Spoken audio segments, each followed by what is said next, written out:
কুষ্টিয়া দৌলতপুর, সেখানে নকল হতো এবং কাউকে ভয় পেতাম না। কুষ্টিয়া দৌলতপুর, তো দৌলতপুর যাওয়ার আগে আমাকে সাবধান করা হলো যে দৌলতপুর যেতে হলে আমাকে প্রিকশন নিয়ে যেতে হবে। তা আমি আবার আমার পার্সোনাল আর্মস হেলিকপ্টার নিয়েই আমি যেতাম। whatever, let's go, see it, face it. কিন্তু আনফরচুনেটলি আমি যতবারই দৌলতপুরের দিকে যাওয়া শুরু করি ততবারই ওয়েদার খারাপ হয়ে যায়, কোথাও কোথাও না কোথাও আমি নেমে পড়ি। যেখানেই নামি সেখানেই আমার আধা, অসুবিধা নেই। দৌলতপুরে যে টার্গেট করতে হবে তা তো না। যাওয়ার পথে হঠাৎ হেলিকপ্টার ঘূর্ণিঝড়ে পড়লো, ওখানে নেমে পড়লাম, ওখানে আমি নকল পেয়ে গেলাম। স্কুল কলেজ তো আছে, অসুবিধা নেই, দৌলতপুর যেতে হবে না, পেয়ে যাই আমি। তো এই যে আমি চাচ্ছি, তো ইউনো তার বইয়ে লিখেছে, এখন সে সচিব হয়ে গেছে, সে লিখেছে যে আমি ওসিকে ডেকে বললাম, এই ওসি সাহেব শুনে, বলে কি, একটি গোপন কথা কাউকে বলা যাবে না। বলে কি, প্রমিস করেন বলবেন না তো?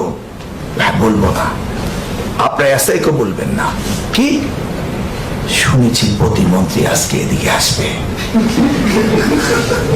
ইংলিশ পরীক্ষা, নকল হবে, আটকানোর কোনো উপায় নেই। তো ওসি সব ঠিক আছে, ওসি আবার কানে কানে, এই এসআই মন্ত্রী আসবে, একটু হেলিপ্যাডের দিকে যেও। এসআই কাউকে, কোথায় যাচ্ছেন কাউকে বলে দেবেন, হেলিপ্যাডে গিয়ে বসে আছে, মন্ত্রীর কোনো খবর নাই, কোনো শব্দ নেই, নকল নেই, পরীক্ষা সুন্দর হয়ে গেল। তো উনি এই গল্পটাই লিখেছেন আমার বইয়ে, যে এটি হল তার গল্প।